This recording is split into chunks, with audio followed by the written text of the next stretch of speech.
సంగీత సాధనకి వయోలింగ భేదం లేదని, మానసిక శారీరక వికాసానికి దోహదపడే సంగీతాన్ని ఎవరైనా అభ్యసించవచ్చని భద్రాచలం శ్రీ సీతారామచంద్ర స్వామి దేవస్థానం ఈవో కె దామోదరరావు అన్నారు. కాగా ITC BPL school music teacher Sangeetha Gauthami Vempati శ్యామలచే భద్రాద్రి బ్రిడ్జ్ సెంటర్ శ్రీ అభయాంజనేయ స్వామి ఆలయ ప్రాంగణంలో నిర్వహించబడుతున్న నిరంతర ఆధ్యాత్మిక సంగీత శిక్షణ ప్రారంభ కార్యక్రమానికి రామలయం ఈవో ముఖ్య అతిథిగా హాజరై మాట్లాడారు.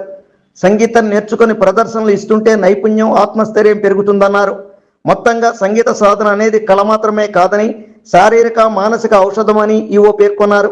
అలాగే మ్యూజిక్ టీచర్ వెంపటి శ్యామల మాట్లాడుతూ రామదాసు, అన్నమయ్య, త్యాగరాజు వంటి వాగ్గేయకారుల కీర్తనలపై శిక్షణ ఇస్తున్నట్లు, భద్రాద్రి కావడంతో మొదటగా భక్త రామదాసు నవరత్న కీర్తనలను నేర్పిస్తున్నట్లు తెలిపారు.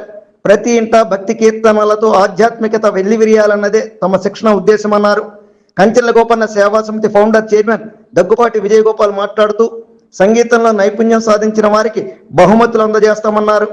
ఇలా ఉంటే సంగీత శిక్షణ కార్యక్రమం ప్రారంభానికి హాజరైన రామాలయం ఈవో తొలుత శ్రీ అభయాంజనేయ స్వామి వారిని దర్శించుకున్నారు.